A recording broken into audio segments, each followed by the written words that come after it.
Already okay. అందరికీ నమస్కారం. ఈరోజు రాష్ట్ర అభివృద్ధికి సంబంధించిన అనేక విషయాల మీద, ముఖ్యంగా BC, SC, ST, minority, women ఎంటర్‌ప్రెన్యూర్స్కి మేలు జరిగే నిర్ణయాలు ఈరోజు జరిగిన మంత్రిమండలిలో ఆమోదించడం జరిగిందని చెప్పేసి మనం చేస్తా ఉన్నాను. కూటమి ప్రభుత్వ అధికారంలోకి వచ్చిన తర్వాత ఈ రాష్ట్రంలో పెట్టుబడుల ప్రవాహం కొనసాగుతున్న విషయం అందరికీ తెలిసిందే. ఎందుకంటే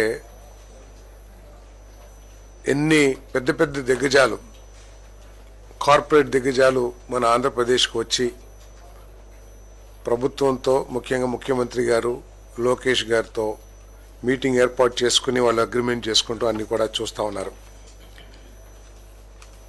ఈ కూటమి ప్రభుత్వ అధికారులకు వచ్చిన తర్వాత 34 ప్రాజెక్టులు 6,78,345 కోట్ల రూపాయల పెట్టుబడులకి అగ్రిమెంట్ చేసుకున్నారు.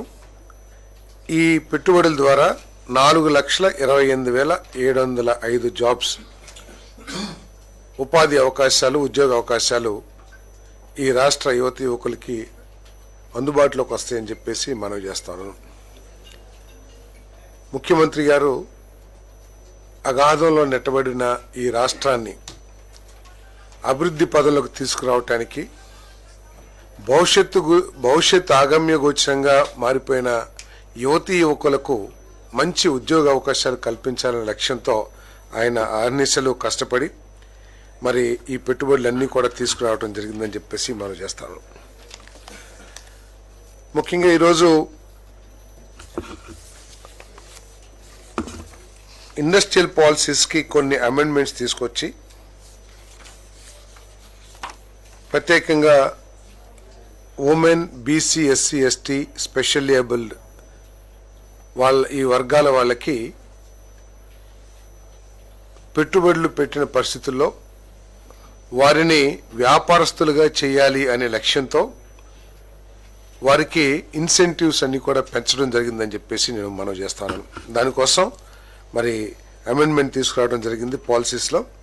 ఇంతకుముందు 35% మాత్రమే క్యాపిటల్ సబ్సిడీ ఇచ్చేవాళ్ళు. దాన్ని 45%కి ఎఫ్సి అండ్ ఫిక్స్డ్ క్యాపిటల్ ఇన్వెస్ట్మెంట్కి క్యాపిటల్ సబ్సిడీగా ఇవ్వటం జరుగుతుందని చెప్పేసి నేను మనవి చేస్తాను.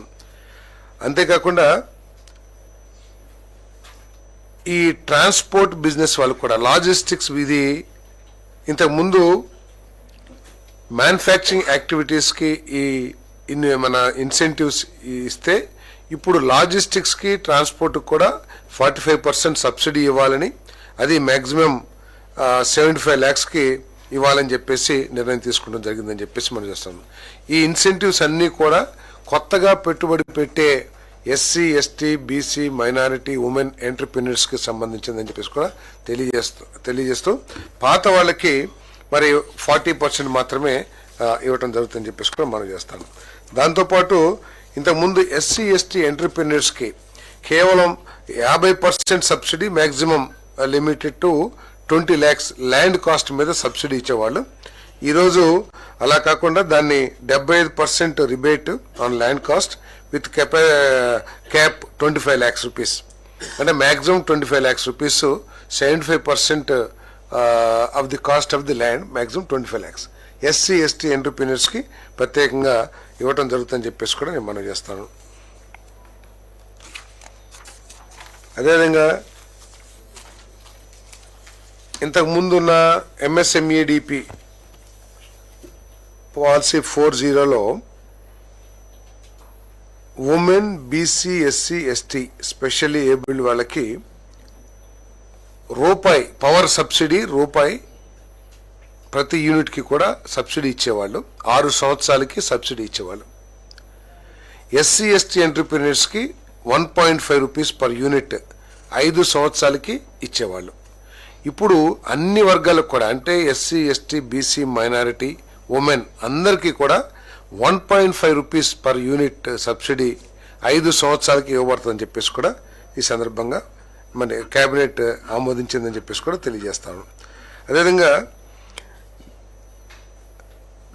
ఈ ఎస్జిఎస్టి స్టేట్ జిఎస్టి రీయింబర్స్మెంట్ ఇన్సెంటివ్ని 5 సంవత్సరాలకి అందరికి అన్ని వర్గాలకు కూడా ఇవ్వటం జరుగుతుందని చెప్పేసి కూడా మనం చేస్తా ఉన్నాను నేను.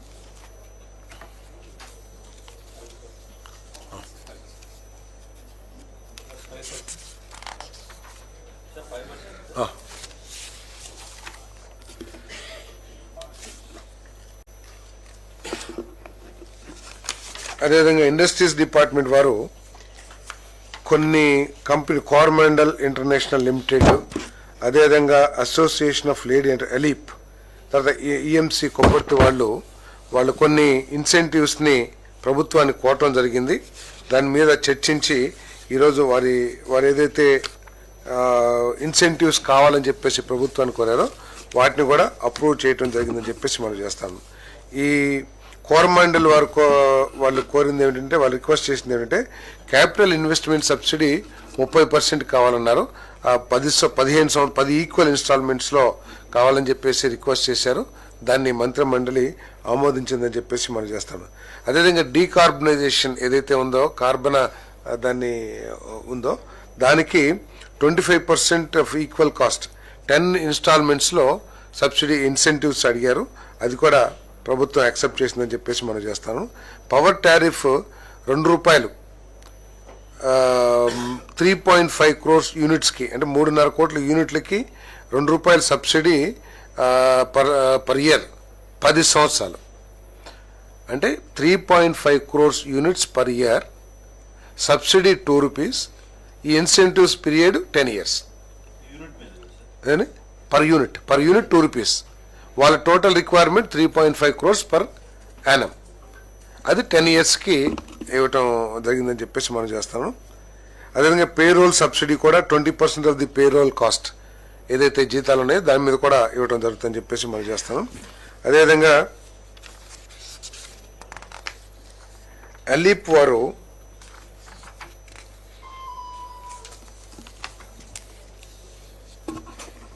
ల్యాండ్ చేంజ్ కదా, ఎక్కడ ఏ ఏరియాలో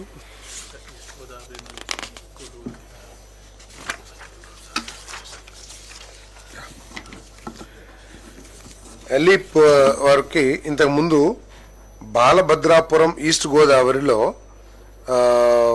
ల్యాండ్ ఎలకేట్ చేయడం జరిగింది. దాని బోధ 34.19 ఎకరాలు బాలభద్రాపురం ఈస్ట్ గోదావరి అలాట్ చేస్తే వారి కోరిక మేరకు ఇప్పుడు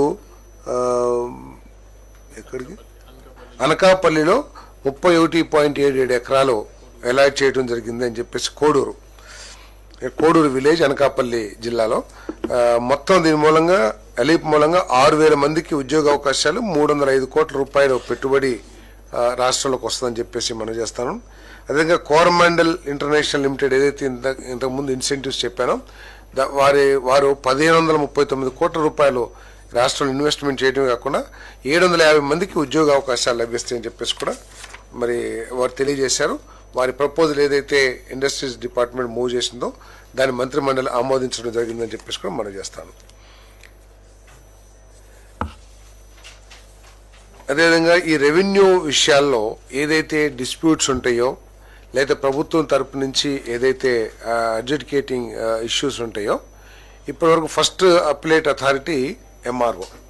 ఒకవేళ ఎంఆర్ఓ రిజెక్ట్ చేస్తే next DRO district revenue officer దగ్గరకి అప్పీలేట్ అథారిటీగా ఉండేవాళ్ళు. ఈరోజు దాన్ని డిఆర్ఓ నుంచి ఆర్డీఓ గారికి మార్చడం జరిగిందని చెప్పేసి మనం చేస్తాం. ఇది కారణం ఏమిటంటే డిఆర్ఓ జిల్లాకి ఒక డిఆర్ఓ ఉంటారు.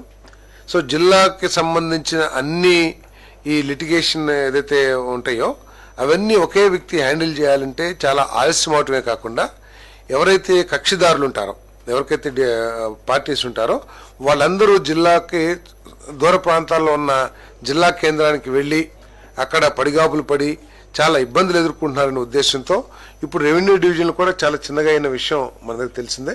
కాబట్టి ఆ రెవెన్యూ డివిజన్ ఆఫీసర్కి ఈ అప్పిలేట్ అథారిటీని మార్చడం జరిగింది. దానికి తగ్గట్టు మరి section 5(1), 2 and 4 of Andhra Pradesh rights in land and పట్టాదార passbook act 1971ని amend చేయడం జరిగిందని చెప్పేసి కూడా మనం చేస్తాను.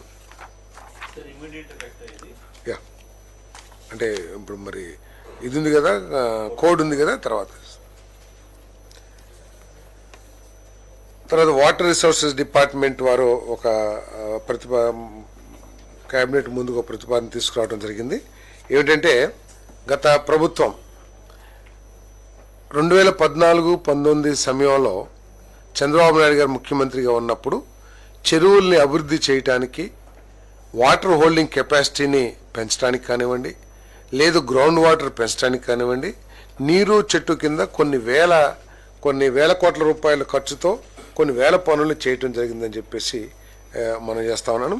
మరి తర్వాత వచ్చిన ప్రభుత్వం రాజకీయ కక్షతో, రాజకీయ దురుద్దేశంతో చేసిన వాళ్ళందరూ కేవలం తెలుగుదేశం పార్టీ కార్యకర్తలు అనే అపోహతో ఆ కాంట్రాక్టర్లకి బిల్లులు చెల్లించుకోకుండా ఆ కాంట్రాక్టర్ల మీద విజిలెన్స్ అండ్ ఎన్ఫోర్స్మెంట్ కేసులు పెట్టి వాళ్ళని వేధించిన విషయం అందరికీ తెలిసిందే. చాలామంది కాంట్రాక్టర్లు కూడా ఈ వేదనతో మరణించడం కూడా జరిగిందని చెప్పేసి మనం చేస్తాను. ఈ విజిలెన్స్ అండ్ ఎన్ఫోర్స్మెంట్ పేరు మీద, ఎంక్వైరీ పేరు మీద చాలామందికి పేమెంట్లు ఇవ్వకోకుండా ఇబ్బంది పెట్టిన పరిస్థితుల్లో మరి ఈరోజు మంత్రిమండలి ముందుకి ఒక ప్రతిపాదన తీసుకురావడం జరిగింది. వాటర్ రిసోర్సెస్ డిపార్ట్మెంట్ మొత్తం ఒక 50.56 కోట్ల రూపాయలు డిఫరెంట్ పేమెంట్స్ అన్నమాట. అంటే విలేజ్ అండ్ ఎన్ఫోర్స్మెంట్ ఎంక్వైరీ మూలంగా ఆగిపోయిన పేమెంట్స్ కానివ్వండి, లేదు ఏదో డిపార్ట్మెంట్తో సెటిల్మెంట్ చేసుకుని 20% వద్దని చెప్పేసి ఆ నెగోషియేషన్ ద్వారా ఫైనలైజ్ అయిన అమౌంట్ కానివ్వండి, అదేవిధంగా కొంతమందికి జిఎస్టీ లేదని చెప్పేసి పేమెంట్ ఆపేశారు. కొంతమంది చనిపోవటం మూలంగా అటువంటి వాళ్ళు 123 కాంట్రాక్టులకు సంబంధించిన కాంట్రాక్టర్కి జిఎస్టీ లేదని 7.25 కోట్లు ఆపేయటం జరిగింది. అదేవిధంగా 61 కాంట్రాక్టులకు సంబంధించి కాంట్రాక్టర్లు చనిపోయిన వాళ్ళ లీగల్ హెయిర్స్కి జిఎస్టీ లేదని చెప్పేసి 4.5 కోట్లు. ఈ విధంగా వీళ్ళందరికీ కూడా పేమెంట్లు ఆపేయటం జరిగింది. వారందరికీ కూడా పేమెంట్లు ఇవ్వాలి, పనులు జరిగినాయి, తద్వారా నీటి గ్రౌండ్ వాటర్ కానివ్వండి, ఆ ప్రాంతానికి సాగునీటి వసతులు కానీ మెరుగైనవి అని చెప్పేసి మరి ప్రతిపాదన చేయడం జరిగింది. ఆ పేమెంట్ అన్నీ కూడా ఇవ్వటమే కాకుండా మరి దాదాపు 386 ఇంజనీర్స్ని కానీ లేదా డిఫరెంట్ కేటగిరీ ఏమైనా దీంట్లో ఉన్న అధికారుల్ని, వాటర్ రిసోర్సెస్ డిపార్ట్మెంట్లో ఉన్న అధికారుల్ని సస్పెన్షన్ గురి చేయటమో లేకపోతే రకరకాల డిసిప్లినరీ యాక్షన్స్ తీసుకున్నారో అవన్నీ కూడా విత్డ్రా చేయటం జరిగిందని చెప్పేసి విత్డ్రా చేయడానికి వచ్చిన ప్రతిపాదనని మంత్రిమండలి ఆమోదించిందని చెప్పేసి మనం చేస్తాం. అదేవిధంగా మనందరికీ తెలిసిందే, పత్రికల ద్వారా చూస్తూ ఉన్నారు లేదా ప్రకటనల ద్వారా చూస్తూ ఉన్నారు, కొన్ని వేల కోట్ల రూపాయల కొత్త పనులు, అభివృద్ధి పనుల్ని ఈ ప్రభుత్వం చేపడతా ఉంది. కేవలం మన సిఆర్డిఏలోనే దాదాపు 30 నుంచి 40 వేల కోట్ల రూపాయలు పనులు టేకప్ చేస్తూ ఉన్నారు. అంతేకాకుండా జల్ జీవన్ మిషన్ మరొక 50-60 వేల కోట్ల రూపాయలు పనులు చేయబడుతున్నారు. అమృత్, అదేవిధంగా ఇరిగేషన్ డిపార్ట్మెంటు, ఇవన్నీ కూడా ఎందుకంటే కొన్ని దాదాపు అన్నీ కలిపితే లక్షల కోట్ల రూపాయల అభివృద్ధి కార్యక్రమాలని ఈ ప్రభుత్వం ప్రారంభించిన విషయం మనందరం కూడా చూస్తూ ఉన్నాం. మరి ఇన్ని వర్కుల్ని టేకప్ చేస్తానికి కొంత ప్రీ క్వాలిఫికేషన్ ఉన్న కాంట్రాక్టర్స్ కొద్దిగా కష్టమవుతారనే ఉద్దేశంతో ఇంతకుముందు ఏదైతే ఫైనాన్షియల్ కెపాసిటీని అసెస్ చేయడానికి, ఎలిజిబిలిటీని క్యాల్కులేట్ చేస్తానికి ఏదైతే ఫార్ములా 2AN-B ఏదైతే ఉందో దాన్ని 3AN-B అంటే 3 యావరేజ్ టర్న్ ఓవర్, తర్వాత ఆ ప్రాజెక్ట్ కంప్లీట్ చేయాల్సిన కాలపరిమితి N, తర్వాత 2 years తీసుకునేవాళ్ళు, -B అంటే ఆన్ హ్యాండ్ ఉన్న వర్కుల్ని. సో ఆ ఫార్ములా మార్చేసి 3AN-B ఫార్ములాని బిడ్ కెపాసిటీ అసెస్ చేయడానికి మరి ప్రపోజల్లో ఇవ్వటం జరిగింది. మరి ఆ ప్రపోజల్ని మరి మంత్రిమండలి ఆమోదించిందని చెప్పేసి మనం చేస్తా ఉన్నాం. ఇవన్నీ డిపార్ట్మెంట్స్ కూడా ఈ అమెండ్మెంట్ వర్తిస్తుందని చెప్పేసి కూడా తెలియజేస్తాను.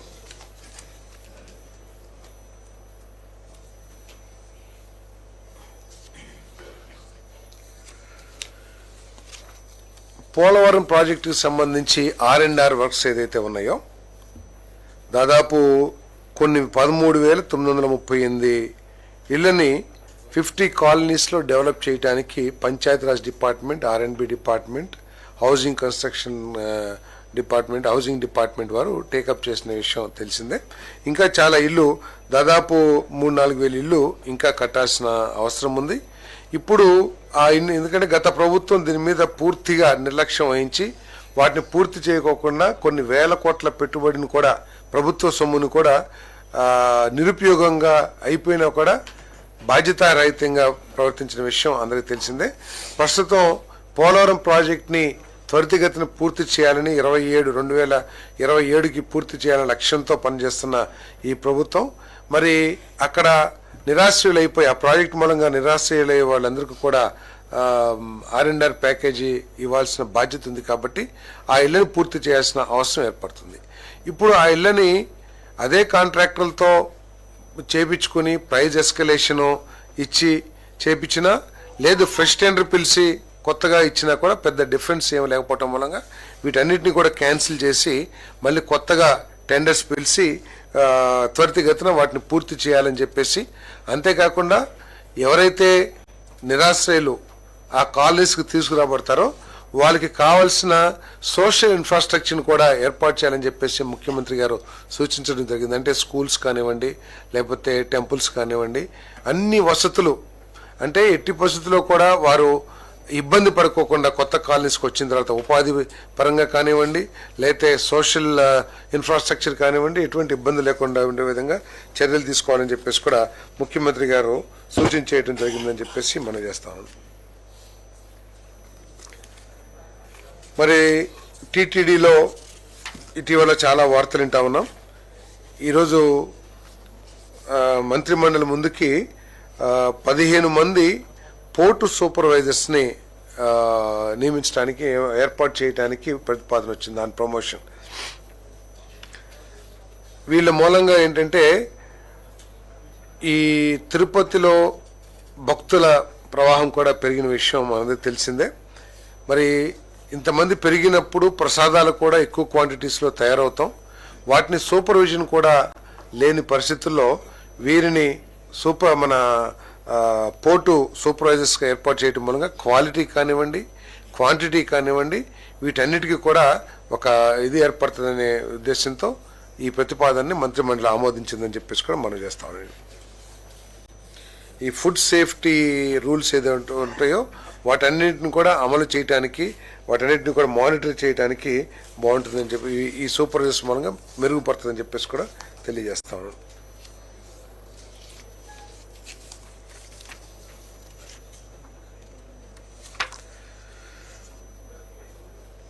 మనం ఇప్పుడు రిజిస్ట్రేషన్ సంగతి మనకు తెలిసిందే.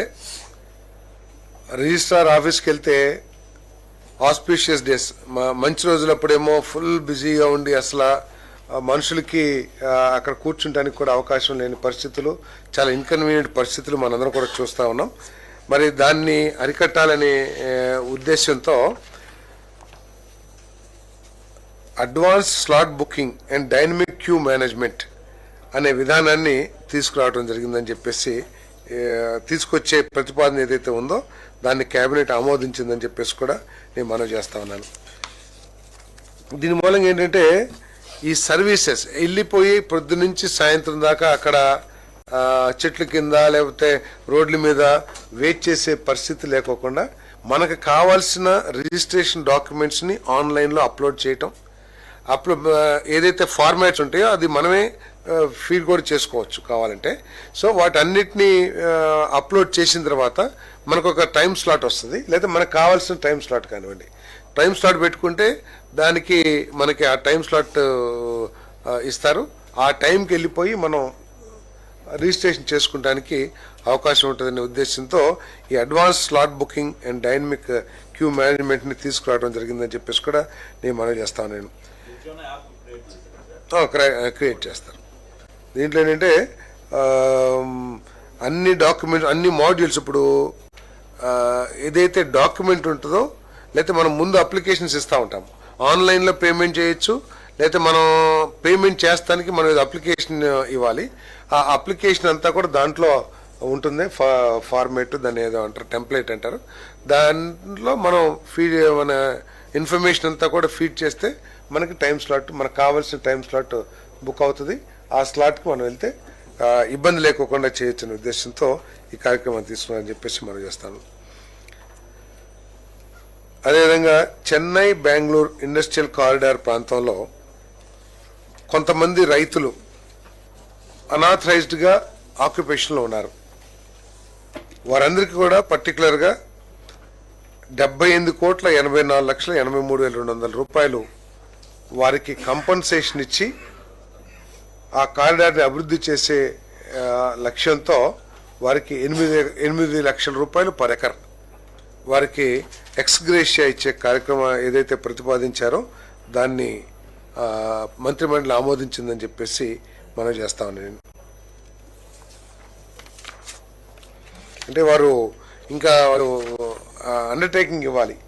ఏంటంటే ఇంకా మేము ఎక్కడ కూడా మళ్ళీ లిటిగేషన్స్ దీని మీద చేయము, దీనికి ఫుల్ అండ్ ఫైనల్ సెటిల్మెంట్ అని చెప్పేసి అఫిడవిట్ అవసరం ఉందని చెప్పేసి కూడా నేను మనం చేస్తాను. అదేవిధంగా Andhra Pradesh knowledge society and capacity building policy 2025 planning department ఏదైతే ప్రతిపాదన తీసుకొచ్చిందో దాన్ని మంత్రిమండలి ఆమోదించిందని చెప్పేసి మనం చేస్తాను.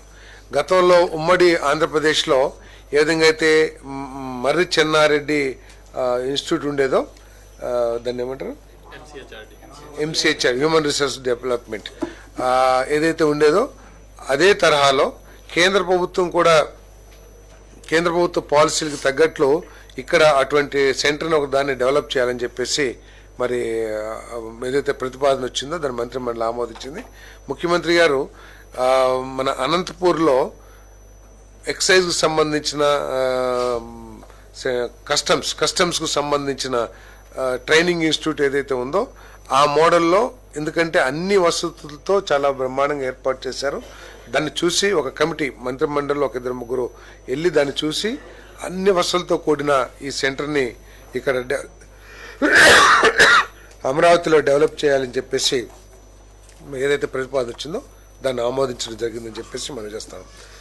అదేవిధంగా ప్రభుత్వం యొక్క లక్ష్యం ఏంటంటే ఈ ఎనర్జీకి సంబంధించి భారాన్ని తగ్గించాలి, రాష్ట్రానికి కానివ్వండి, అదేవిధంగా రాష్ట్ర ప్రజలకి ఏదైతే విద్యుత్ రూపంలో కానీ ఎనర్జీ రూపంలో ఏదైతే భారం ఉందో. ఎందుకంటే ఇప్పుడు పీక్ అవర్స్లో మనం 10 రూపాయలకు కూడా పవర్ పర్ యూనిట్ కొనే పరిస్థితి ఉంది. యావరేజ్ ఇప్పుడు 5 రూపాయల దాకా ఏదో యూనిట్ రేటు ప్రభుత్వం కానీ లేకపోతే ఇండస్ట్రీస్ కానివ్వండి వీళ్ళందరూ కూడా కొంటున్న విషయం మనకు తెలిసిందే. సో ప్రభుత్వం యొక్క లక్ష్యం ఏంటంటే దీన్ని ప్రతి సంవత్సరం కూడా ఈ భారాన్ని ప్రభుత్వం మీద కానివ్వండి, లేకపోతే రాష్ట్ర ప్రజల మీద కానివ్వండి, లేకపోతే పరిశ్రమల మీద కానివ్వండి, దీన్ని తగ్గించుకుంటూ ఏ విధంగా రావాలనే ఆలోచనలో భాగంగా మరి ఈ గ్రీన్ ఎనర్జీ పాలసీని తీసుకొచ్చిన విషయం మనకు తెలిసిందే. మరి డిఫరెంట్ ప్రపోజల్స్ మంత్రిమండలి ముందు ఉంచడం జరిగింది. దాంట్లో టాటా పవర్ ఒక 400 మెగావాట్ సోలార్ అలాట్ చేయమని చెప్పేసి, అదేవిధంగా SCL solar private limited, Ecoren energy India private limited వీళ్ళు మొత్తం 3,200 మెగావాట్లు సుమారు అలాట్ చేయమని చెప్పేసి ప్రభుత్వాన్ని కోరటం జరిగింది. దీని మూలంగా దాదాపు 5,500 కోట్ల రూపాయల పెట్టుబడులు ఈ రాష్ట్రంలోకి రాబోతా ఉన్నాయి. అదేవిధంగా 3,500 మందికి ఉద్యోగ అవకాశాలు కూడా లభించే అవకాశాలు ఏర్పడతాయని చెప్పేసి కూడా మనం చేస్తాం. ఈ ప్రతిపాదనలను ప్రభుత్వం కేబినెట్ ఆమోదించిందని చెప్పేసి తెలియజేస్తూ, ఇంతకుముందు ఎవరికి అలాట్ చేయని ప్రాంతాల్లో వీరికి అలాట్ చేయబడుతుందని చెప్పేసి కూడా నేను ఓవర్ ల్యాపింగ్ జరగకోకుండా, ఇంతకుముందు అలాట్మెంట్స్కి ఓవర్ ల్యాపింగ్ జరగకోకుండా కొత్త ప్రాంతాలు ఏంటంటే వైఎస్ఆర్ కడప జిల్లా కానివ్వండి, అదేవిధంగా కర్నూలు, అనంతపూర్ జిల్లాల్లో వీరు కోరారు. వీరికి ప్రభుత్వం ఈ ఆమోదం తెలిపిందని చెప్పేసి మనం చేస్తాం. ఓకే, ఇంకా కావాలా? ఇప్పటికీ ఎక్కువైపోయింది అనుకోండి. లేదు, అమ్మఒడేం కాదు, మన తల్లికి వందనం కోడ్ ఉంది.